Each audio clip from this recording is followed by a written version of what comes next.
So minsan tinatamaan ka ng pananamlay, minsan tinatamaan ka ng panghihina kasi feeling mo nalagasan ka, feeling mo bumaba yung income mo. Guys, kasama po yan sa negosyo. Pababa lang yan pero aangat ulit yan. Okay? So dapat hindi mo yan masyadong dinidibdib. Huwag ka mag-isip ng negative. Tandaan mo, lamang na lamang ka pa rin sa mga magsisimula pa lang ngayon. Dapat be grateful. Count your blessings. Hindi yung lagi ka nakatingin doon sa konting problema, konting attrition, konting hirap. Lagi ka nakatingin doon eh. Tandaan mo, ang laki na ng lamang mo sa mga magsisimula pa lang ngayon. Magsisimula pa lang bukas. Ang laki na ng advantage mo. Kasi ikaw may grupo ka na. May experience ka na, natuto ka na, naka-attend ka na maraming training, kabisado mo na, alam mo na lahat pasikot-sikot ng dashboard mo. Ang laki ng advantage mo. Tapos ngayon manghihina ka. Paano pa yung mga bagong sali? Sino mas lamang sa inyo? Di ba mas lamang ka? Gold ka na, silver ka na, platinum ka na. Tapos ngayon bumaba ka lang ng isang rango, nalulungkot ka, nawawalan ka ng gana. Diba? Ulitin ko, paano pa yung magsisimula pa lang, wala pang rango, wala pang pan-join eh. Paano may kukonvince yung mga sasali pa lang? Ikaw mismo, bronze, silver, gold, platinum, yan yung rango mo. Tapos nawawalan ka ng gana. Paano pa yung motivate yung sasali pa lang? Diba? Nakuha yung punto. Paano may motivate yung sasali pa lang kung ikaw mismo may rango na, demotivated ka pa? Ang tingin mo ba yayaman ka sa ganyang attitude? Hindi ka yayaman sa ganyang attitude. Baka sinusubukan ka lang kung hanggang saan ang kaya mo, kasi medyo mabigat yung hinihiling mo, pagyaman.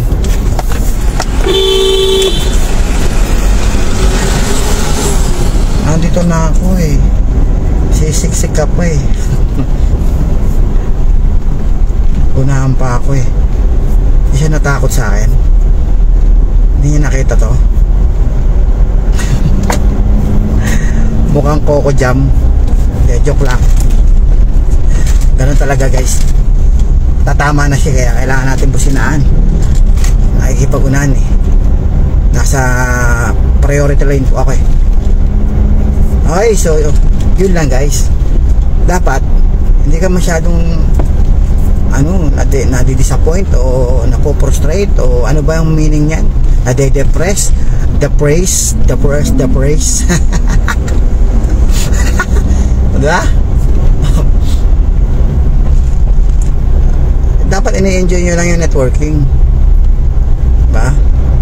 May kita ka naman eh. Tapos nainip ka o bumitaw ka. Ito masama. Lumipat ka ba ng company, scam pa. O di ngayon lalong nawala yung blessing mo. Kasi wala kasing yan, walang madali yan, hindi ganun kadali yan. Kumikita ka na ng konti, kumikita ka na, yan naka first step ka na eh. Diba? Kumikita ka na eh. Tapos doon ka pa nawawala ng pag-asa kung kailan nagsisimula ka na. Dapat lagi mong bibilangin kung ano yung mga na-achieve mo na. Hindi man pera, may na-achieve ka na eh. Matin ka ng training, natuto ka, kabisado mo na mag-lock in ng account, kabisado mo na yung dashboard mo. Yan, achievement na yan, lamang ka na dyan. Tapos tuloy-tuloy lang para yung learnings mo, yung skills mo nadadagdagan tuloy-tuloy. Diba? Ako mula nung nag-leadboard po ako last year, February 10, 2023. Hanggang ngayon po, kung ano yung ginagawa ko before, from day 1, yun pa rin ginagawa ko pa rin ngayon. Nag-educate, nag-invite, nag-assist. Hindi ko nagbabago kasi ang mindset ko, trabaho ko to eh, negosyo ko to eh, ba't ko pababayaan? Diba? Sa employment, ganun din naman, diba? Namamasukan ka, 20 years ka na nga dyan eh, 10 years ka na nga dyan eh, diba? Hanggang ngayon hindi hindi ka pa rin nagpapalit, uuwi ka pa rin ng tamang oras, yung out. Hindi ba pwedeng ano, ang tagal-tagal ko na boss, pwede ba late na ako lagi, pwede ba undertime ako, ang tagal-tagal ko na eh. Di ba, wala namang ano, exempted.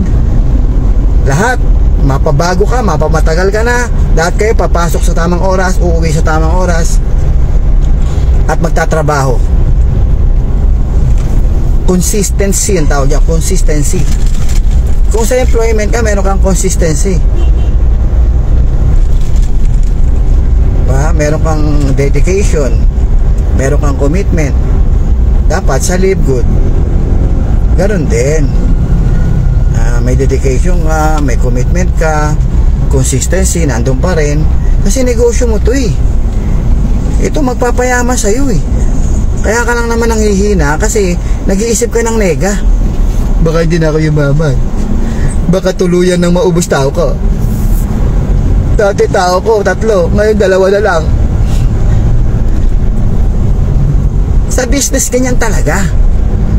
Yung iba nga dyan eh, client mo ngayon, bukas hindi mo na client yan, kasi nakakita ng mas mura. Alam niyo yun? Parang ako, nagpapawashing ako dati dito, hindi ko nagustuhan yung isang gawa niya. Lipat na ako ng ibang washing, ng washing. Ngayon ako na lang nagwa-washing, pamangkin ko nagwa-washing, sinadala ako eh. Mayroong ganun, client mo ngayon, bukas hindi na. Sa Live Good ganun din, downline mo ngayon, bukas lumipat na. Hayaan mo siya. Magkakaroon ka rin ng leader, tuloy-tuloy yan, continuous pay in yan. Habang may nalalagas, may nagpe-pay in. Yun ay parang puno ng mangga, di ba? Yung puno ng mangga, pansinin mo, kahit anong puno naman eh, di ba? Nalalagas, pero di ba? Kita mo, araw-araw nagwawalis ka sa bakuran nyo. Araw-araw merong nalalaglag na dahon. Araw-araw ka nagwawalis. Pero magugulat ka, hindi naman nauubos yung dahon. Nako nyo, ganun lang yung negosyo natin. May nalalagas pero may umuusbong. Hindi pwedeng downline mo ngayon, gusto mo habang buhay mo ng downline yan.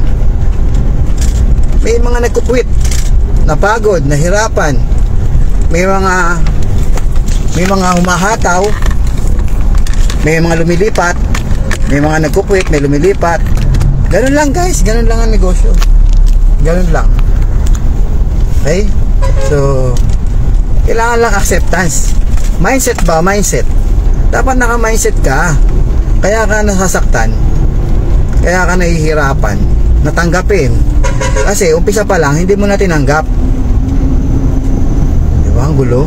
Nahihirapan ka tanggapin kasi ayaw mong tanggapin. Ha? Tanggapin mo kasi. Kasama sa negosyo yan. Mindset. Dapat yung expectation mo, handa. Nakahanda ka sa mga ganyang expectation. Diba? Ganun lang yun guys. Ang mangga, may nalalagas, may umuusbong. Ang mangga, hindi agad namumunga. Ilang taon yan, aalagaan mo. Pag malaki na at full grown na, pipitas ka na ng bunga. Tuloy-tuloy ka ng pipitas ng bunga. Kahit patay ka na, pinipitas pa rin ang bunga ng mga anak mo. Kahit pati apo mo, pipitas pa rin ang bunga. Pati apo mo sa tuhod, pipitas pa rin ang bunga. Pero habang inaalagaan mo yan, nung panahon na inaalagaan mo yan, hindi pa namumunga yan. Ganoon din naman sa Live Good. So umpisa, maliit lang income, minsan wala, minsan meron, tapos maliit, hanggang palaki ng palaki, tapos malaki na, biglang liliit ng konti, lalaki ulit, liliit ng konti, lalaki ulit. Basta ang tendency niyan, palaki pa rin yan. Kahit bumababa yan, ang tendency niyan, paangat yan. Basta consistent ka. Ang problema kasi, bumaba lang ng konti, hindi ka na naging consistent.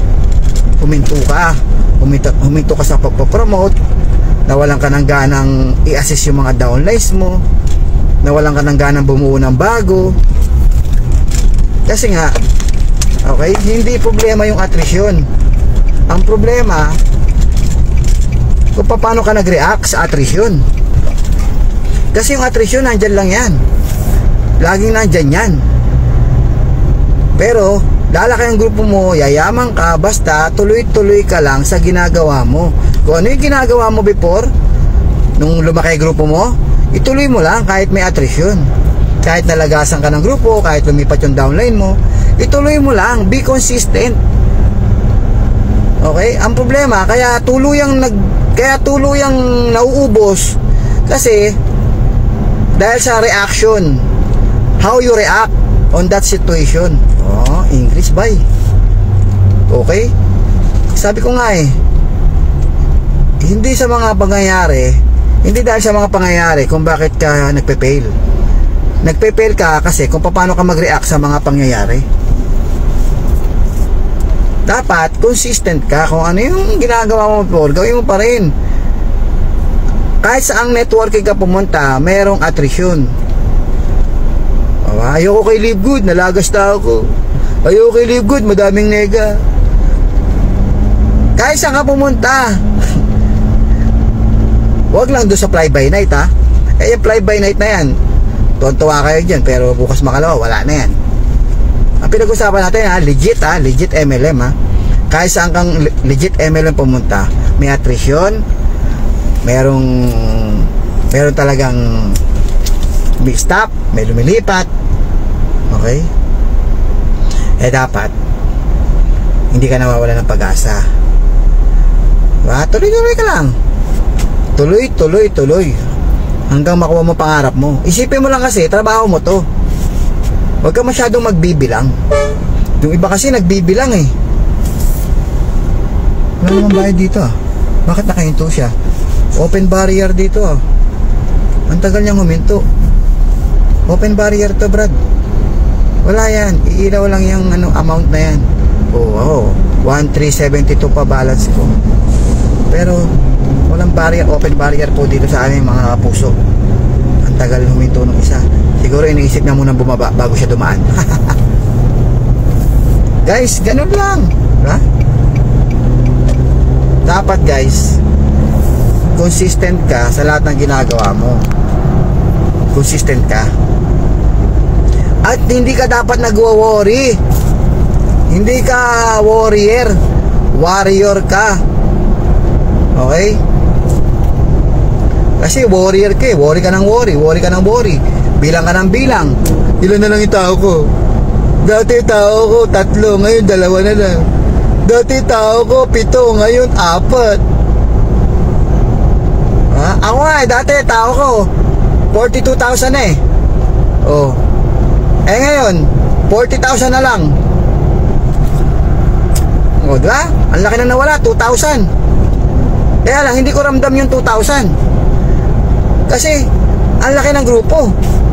Pero kung tutusin, ang laki ng 2,000 na tao ang laki nun. Pero may 40,000 pa Ibig sabihin guys, ang mawawala sa grupo mo, maliit na porsyento lamang yan. Kung nagne-network ka, kung consistent ka. Kasi mula nung nagsimula ako dito sa negosyo to, talagang hindi nawawala yung attrition. Nagsisimula pa lang ako unang buwan, 2 buwan, may attrition May mga leaders ako na nakuha, sumabog, biglang bumitaw kasi nakakita ng fly-by-night platform. Hindi niya alam na fly-by-night, syempre. Lumipat siya doon hinakot niya ulit yung grupo niya Isang grupo yun tapos hinakot ulit. May isa pa. Yung na pangalanan, 2 grupo yan. Ang laki ng grupo niya. Pinuntahan ko pa nga sa Cavite yung grupo niya salpak lahat yan ganda biglang nawala. May lumabas na bagong company, lumipat siya.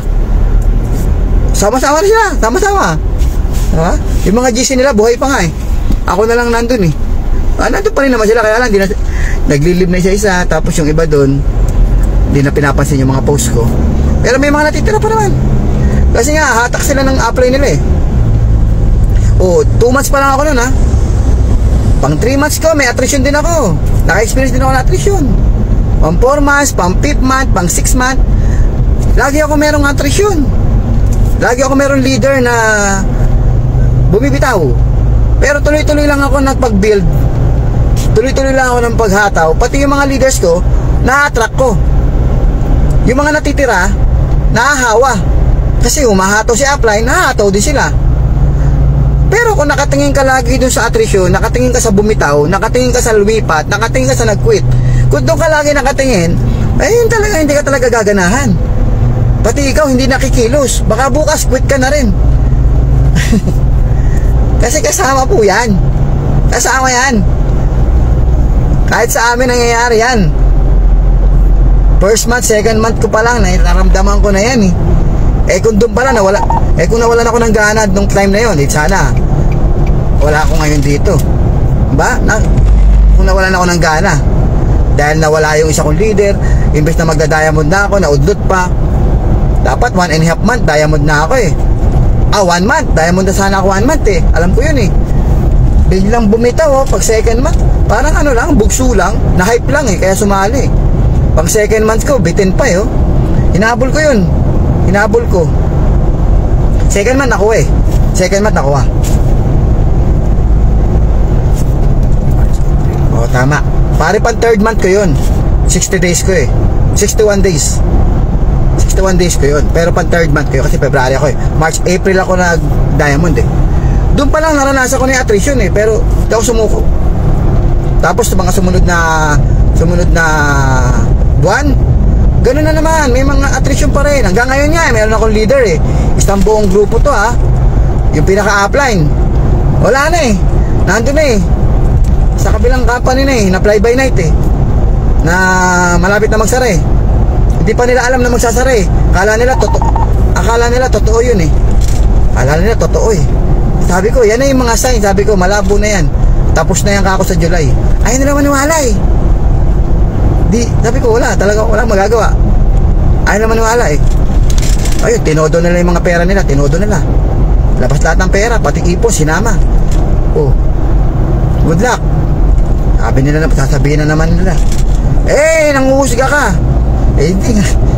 Sabi ko na nga, o di, i-play nyo tong video, yung mga sinabi ko, pag sarado na kayo. Para medyo maniwala na kayo. Eh, ngayon kasi, hindi kayo maniniwala kasi, ito yung before. Before pa lang mangyari yung pagsasara. Panoorin nyo to after na magsara. Yun, matatanggap nyo na lahat ng sinabi ko. Okay? So, hindi ako masaya para sa inyo ha. Hindi ako masaya. Nalulungkot ako para sa inyo dahil nasayang yung mga effort nyo, nasayang yung mga galing nyo, nasayang eh. Kasi sa susunod na company, wala na sasama sa'yo. Kasi nga, kung saan mo dinadala yung mga leaders mo, kung saan mo dinadala, kung saan mo hinahatak, puro sa scam pa. Binigyan ka ng pagkakataong kumita, tapos ngayon, uy, lamok. Ngayon lamok to ha. Laki ng lamok sa loob ng sasakyan ko ha. Kaya pala nakangati yung binti ko eh. Kaya pala umuubos ng dugo ko ha. Umuubos yung dugo ko eh. Mga kapuso, dito tayo sa likod. Alanganin Brad, bakit ang bagal mo? Bagal mo. Dali lang Brad, ako muna. Sige na, mauna ka na. Mauna ka na. Okay kapuso. Uy, mayroong buntot pala yon. May trailer. Ayos. Walang ilaw eh, yung trailer niya. Walang ilaw, dapat may ilaw yung trailer niya. Okay. So sana guys, may natutunan kayo. Yun, lamok. Puta, hindi ko tinatamaan talaga eh. Sana nakikita. Tsaka nagdadrive ako ha. May epal dito ha. Nagdadrive ako ha. Paano guys? Para sa mga leaders. Okay? Kung ano ginagawa mo, yun ang ginagawa ng mga tao mo. Kung ano-ano pinapost mo, yan din gagawin ng tao mo. Kung nagpo-post ka ng medyo green-minded, may pagka-green, may pagka-malaswa ang post mo, gagayahin ka ng leader mo. Kung puro ka post ng ibang side hustle, gagayahin ka ng leader mo. Pagka tamad ka humataw, gagayahin ka ng leader mo. Tamad din humataw yan. Ha? Kailangan na sa leader, ikaw yung example. Titingnan nila yung kung ano yung ginagawa mo, gagayahin nila. Kung wala kang ginagawa, wala rin gagawin yan. Naghahanap ka ng masipag, tapos ikaw tamad. Naghahanap ka ng masipag, tapos ikaw tamad. Hindi nga sisipag yan. Ang mga tao, sinisipag yan pagka masipag si upline. Pagka tamad ka, tamad din downline mo. Gagayahin ka yan eh. Ayos ah. Ito, laki ng lamok talaga oh. Ayaw, nice. Yun, puta yun, nadali ko. Guys, nahuli lamok. Tingnan natin ha, kung nahuli ko ha. Bigayin natin yan, tingnan natin. Wala. Nakawala. Nakawala. Matinik talaga tong lamok na to ha. Baka ilang buwan na to dito ha. Inubos na yung dugo ko ha. Dito na namumuhay ha. Oh guys, nandito na ako sa pupuntahan ko. Oh sige. Paano yan? Ha? Ataw lang ha. Oh. Lalampas pa yata ako. Buti na lang. Nakakita ko agad siya. Okay, dito na ako guys. Okay. Okay. Bye bye.